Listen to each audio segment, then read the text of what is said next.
সূরা পড়বো? সূরা কাহফ। যারা কোরআন পড়তে পারেন না তারা শুনবেন, আর যারা পড়তে পারেন তারা নিজে পড়বেন।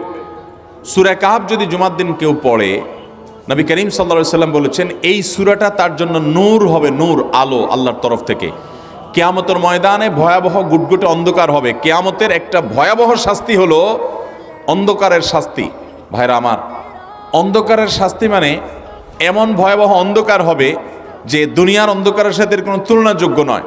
সেই ভয়াবহ অন্ধকারে কিছু আমল আছে যে আমলগুলো মানুষের ওই অন্ধকারের মধ্যে আলোর কাজ দিবে। এর মধ্যে একটা হলো অজুর অঙ্গগুলো যদি কেউ ভালো করে অজু করে, সুন্দর করে ডলে ডলে যেন শুকনা না থাকে, উত্তম রূপে যদি অজু করে, কেউ পানি অপচয় না করে, পানি অল্প নয় কিন্তু ডলে বেশি, সুন্দর করে যদি কেউ অজু করে, এই অজুর অঙ্গগুলো কিয়ামতের ময়দানে উজ্জ্বল হয়ে জলজল করে জ্বলতে থাকে এবং তার জন্য আলোর কাজ দেয়।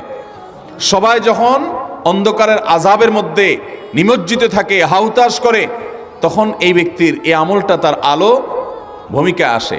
আর আরেকটা হলো এই সূরা কাহফ। অন্য অনেক উলামা ইকরাম বলেছেন এর ব্যাখ্যা হলো সূরা কাহফ যদি কেউ এক বৃহস্পতিবারে পড়ে, পরের বৃহস্পতিবার পর্যন্ত, এক শুক্রবারে যদি পড়ে, পরের শুক্রবার আগ পর্যন্ত পুরো সপ্তাহব্যাপী তার ভিতরে নূর, ঈমানের নূর, তাকওয়ার নূর, ইলমের নূর, আমলের নূর, ভালো মানুষ হওয়ার নূর তার ভিতরে আল্লাহ তাআলা সৃষ্টি করে দিবেন।